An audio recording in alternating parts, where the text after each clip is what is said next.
Shalom semuanya, langsung aja ya, selamat datang di penjelasan kita kali ini. Hari ini kita bakal jalan-jalan ke masa lalu, masuk langsung ke pusat Mesir kuno, dan berhadapan muka langsung sama Firaun.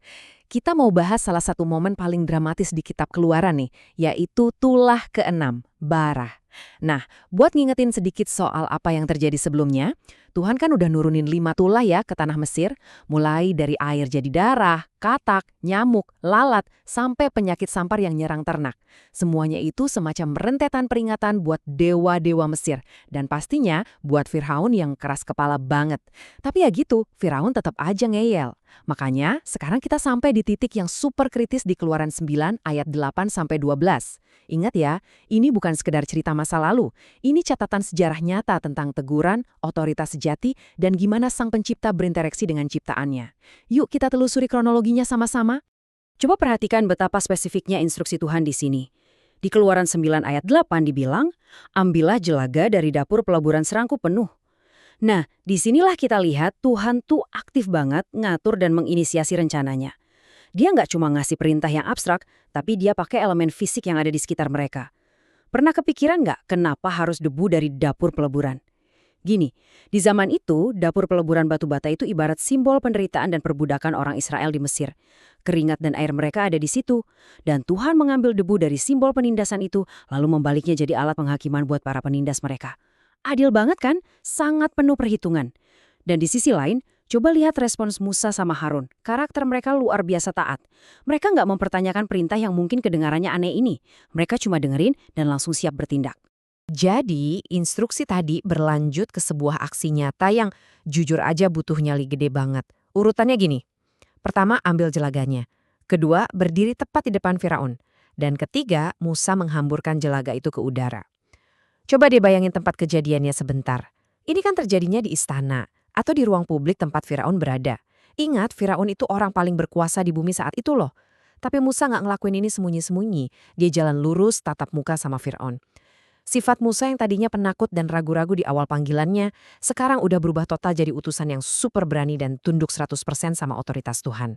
Dan pas Musa lempar jelaga itu ke udara, wus, debu itu menyebar ke seluruh tanah Mesir. Satu aksi kecil yang memicu reaksi berantai yang luar biasa masif. Lalu dampaknya langsung kelihatan, dan ini benar-benar mengerikan. Alkitab mencatatnya sebagai barah yang memecah sebagai gelembung. Begitu debu jelaga itu turun, boom, masalah besar langsung timbul. Manusia dan binatang di seluruh Mesir tiba-tiba kena infeksi kulit yang parah, bernanah, dan menyakitkan banget. Nggak ada yang bisa menghindar. Ini tuh pertama kalinya tulah benar-benar menyerang kesehatan fisik manusia secara brutal. Kalau kita tarik benang merahnya dengan bagian Alkitab lain, kejadian ini ngingetin kita sama bara penderitaan yang dialami Ayub di Perjanjian Lama.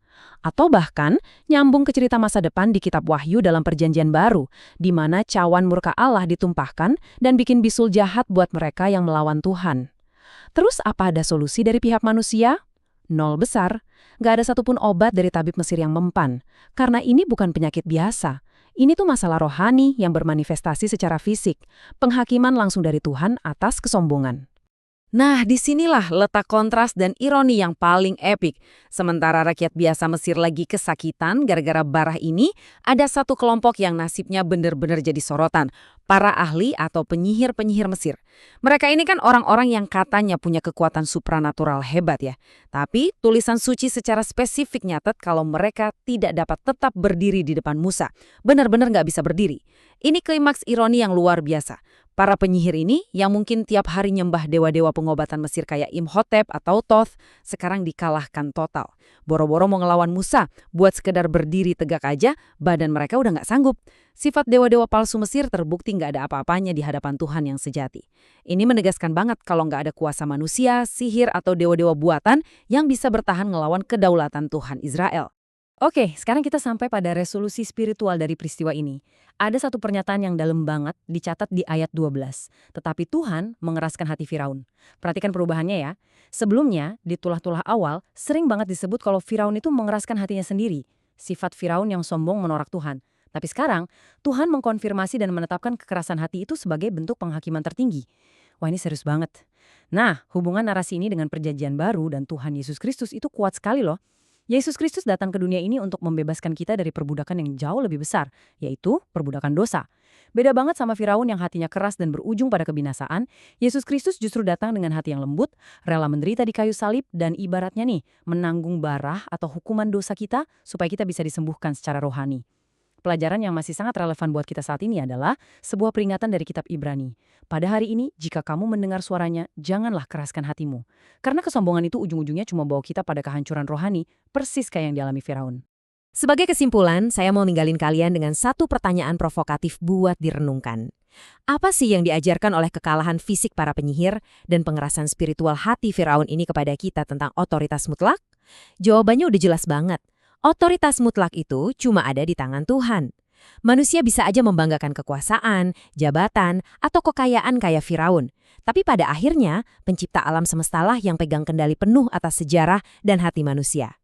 Jadi, pastikan kita merespons otoritas itu dengan ketaatan yang tulus seperti Musa, bukan dengan kesombongan seperti Firaun. Ikuti, komen, dan share penjelasan ini agar semakin banyak orang yang terberkati. Ikuti terus SPJ_Alkitab, Tuhan Yesus memberkati.